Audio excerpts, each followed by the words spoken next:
So this will be my, maybe not necessarily tutorial, but just kind of steps through making some sausage, 20 pounds, a little over 21 pounds, but probably close to 20 after I trim some off and get rid of some of the things I don't need. So we'll show this process. We'll see how it goes. Hopefully it's not too long-winded and awful like the last one was, but yeah, got the grinder out. It's gonna be interesting to see how long it takes, just 2 straight pork butts in here, as this is it's quite big. I don't have my wife here to say that's what she said, but we'll figure this out. Okay, so the butts are out of the package. Boneless butts, it's nice. I don't have to remove them myself. Gonna take off just a little bit of this extra fat right in here. They put a huge gash in this money muscle. This would not be good for an event, or if you would have got these home, someone wouldn't have been too happy. I'll take a little bit of this fat here. Again, some of this excess kind of nasty looking grizzly fat right in here. And I actually leave the entire fat cap. Let me flip this, sorry for the camera work. And so what I'm gonna basically do is, wow, great camera work, cut it into strips. I may put it on that, I got a tripod thing, I'm gonna try that. And I'll show cutting it briefly into chunks, as that's really not exciting, but we're gonna show it anyways. All right, so let's see if this works. This is up somewhere right in there. All right, so yeah, basically cutting into strips off the butt.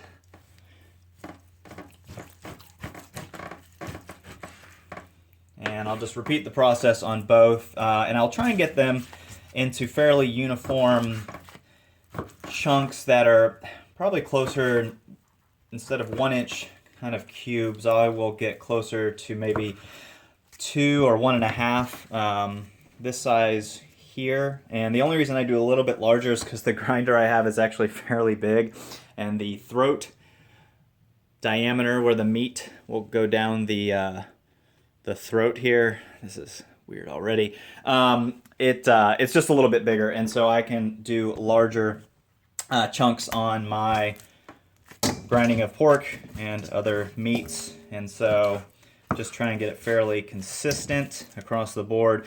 So again, I'll just take all the chunks, I'm gonna throw them in this pan, and I will put them in the freezer for a little bit to get them colder. But that's pretty much what I do when I'm trimming my butts. Something like that. Lather, rinse, repeat. So I just kind of cut the butt in half here just to show different cross sections. Sometimes people don't always get to see this. I guess, you know, probably more important for competition stuff and whatnot. But it's just kind of cool to see the different muscles of the butt. So more money muscle up in here, and then of course you can kind of see the two different where the tubes would be, and then there's all other kinds of goodness. I call it the white horn of death that you would never turn in. It's on one of these sides. It's right here. It's just white and stringy at the end. You would never. I think it'd be hilarious to turn 6 of those in. Anyways, but just kind of cool to see the cross section there of money muscle up front, yeah, and some of the tubes. Or maybe this is not exciting at all. I should go back to playing my weird Teletubbies. All right, so now it basically goes into the freezer for maybe 45 minutes to an hour. This much meat. Oh, hopefully no one gets motion sickness. Let's, where are we putting this? Here we go, probably in here. So 45 minutes, just into a freezer of some sort, and it will just help keep it cold. That way things don't start, fat doesn't start melting as it goes through the grinding process. So we'll start prepping a few other things and wait for this to get cold, yeah. All right, 20 pounds of pork in the hopper. Oddly, it all fit in there. Excuse the vertical video, as I'm gonna try and get this all in one shot. So let's see if we can do this and see how long it takes.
Almost there.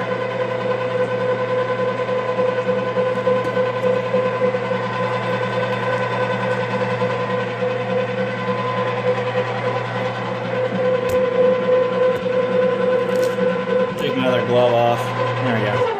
I don't know, how long did that take? A couple minutes? Something like that. Anyways, I'm going to pause for a second and shoot horizontal or sideways if you're not using the metric system, and mix some of this meat up with some spices. Alright, so we are getting pretty close to stuffing meat sausage action. I am split out the meat into 10 pounds each, use the scale to weigh it. Now it's time to kind of mix in the spices, and then on the stove we'll do a little taste testing of making sure everything is in order. So I am going to take this set of meat. We're just going to do this once. Not that the mixing is uber exciting, but I have all the spices and whatnot here. A cup of cold water just kind of helps everything to integrate a little bit better. I have ground the meat and cased all in one fell swoop. So you grind and case at the same time with the grinder. But I have found that it's not a whole lot faster than if you kind of do it in 2 steps. So anyways, we're going to mix now and then separately stuff. Of course, I have a vertical, kind of the piston stuffer, and that's kind of a whole nother story. The stuffing attachment, or the stuffing setting on a grinder, does work fairly well, but it's nowhere near as fast as the kind of piston standalone stuffers. So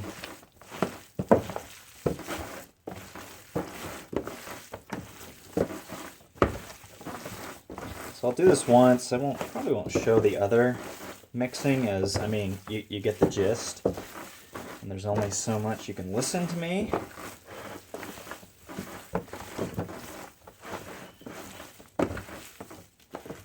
I could get a dedicated meat mixer. I think that might be a little overkill.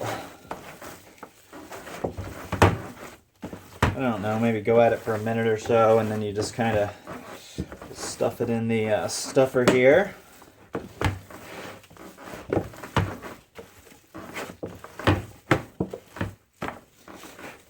This one is the bratwurst. It's like a curry bratwurst with jalapenos in here. So we'll see how it goes. But that's as exciting as this portion gets.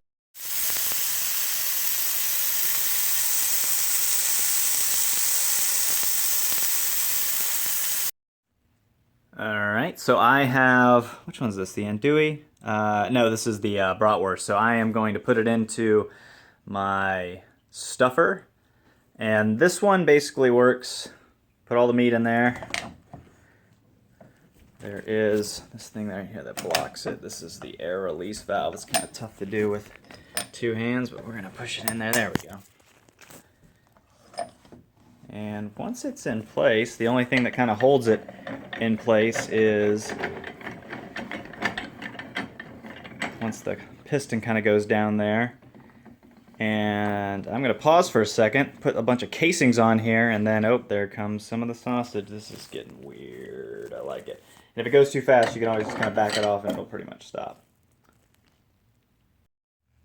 Alright, so slowly creeping out. I couldn't figure out a great way to film this. It would be nice to have 2 people, that way you could kind of show the cranking and stuffing action, but I do not have 2 people here. So I think we're just going to roll at this view and going to crank and stuff. So I cranked it, get some of the sausage out, tied at the end, and we'll see how this goes. This is like a free floating island that it's on, and since it is actually attached to the counter with just a couple simple clamps, it does take some effort, and this thing may move around a little bit, so we will find out exactly how this goes. The one nice thing about this is it goes extremely faster than doing casing in, I'm trying to think and talk at the same time, which can be difficult. with the actual grinder itself. And what's nice about this is it's a little more consistent. It flows a little bit faster. The only other thing to really point out here too is if I didn't have, say, my beautiful wife here, this is the way to go. If you don't have a second person, having to shove all that meat back down the throat of the grinder to stuff, so doing that motion, the constant, like this motion, if you know what I'm saying, along with trying to get a good feel for how full the sausage is and everything, can get a little weird and whatnot. So this is just the way I do it. I don't know if it's great, but I'm very slowly turning the handle. It doesn't take a whole lot. I may not have even done one rotation. Sometimes the hog casings will stick a little bit, so you kind of got to be careful. And I'm no expert, but I just feel for, you know, kind of the tightness that I want. And what I'll normally do is I'll link some of these, but I'll also leave some of it as a rope to do, you know, with larger cooks. So we'll see if I can get one of these out of the way, and you'll get the idea, and then you don't have to see every single part of the process. But I have, like, I don't know, I think I have 4 sets of casings on here right now. So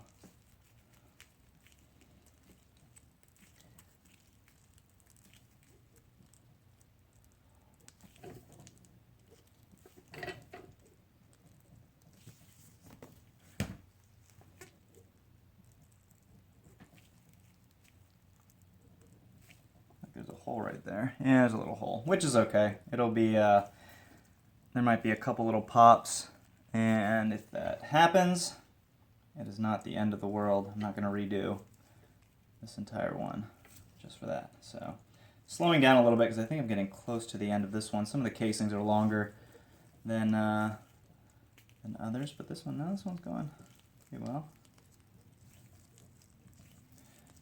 This is way less embarrassing than I thought it was going to be. Oh, and the taste test went well. I like both. Oh, this is up. Now we got to back it off. Slow it down. Slow it down. And all I will do here is, and I can't tell if you're actually seeing this. All right, so let's see if I can tie this. Sometimes it really can be challenging. Something like that, and then I'll just basically take this and eat it.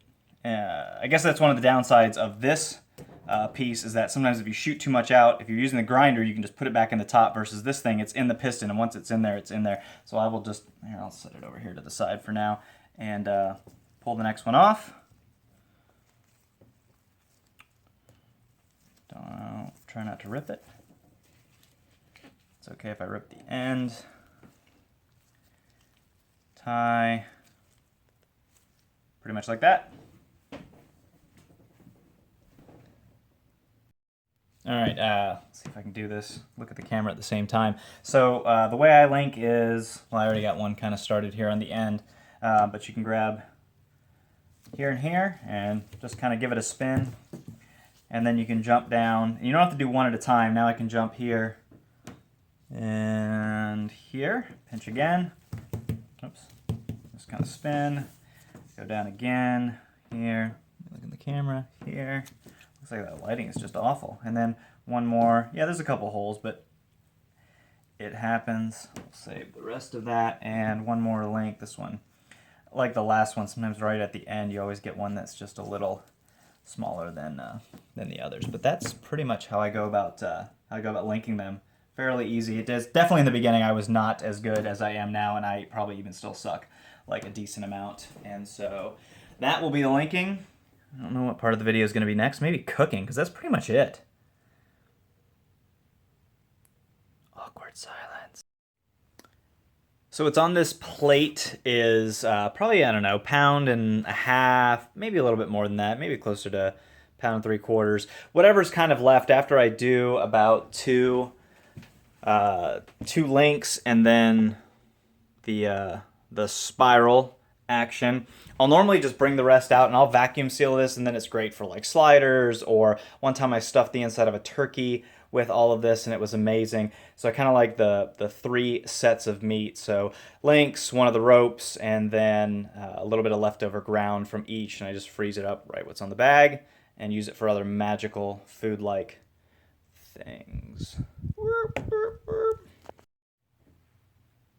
So this sausage fest is done, and I'm gonna let this rest in the fridge tonight. I'll seal it all up tomorrow, and that's pretty much it. Things are getting cleaned up, and it was exciting. I hope this was everything everyone hoped for, or the opposite of that, which is just sheer disappointment. So, but no, this is pretty much how I do it every time, and I still have some leftover meat from the last batch, so I might actually just cook this tonight in a pan, do something weird with it, look like cheese fries again, probably. But yeah, but I'll seal all these up tomorrow, along with probably cooking some, but not going to smoke any tonight, as I've been lazy, and we're just not going to get to that. So anyways, this is the end. Sausage Fest 2016. Never forget.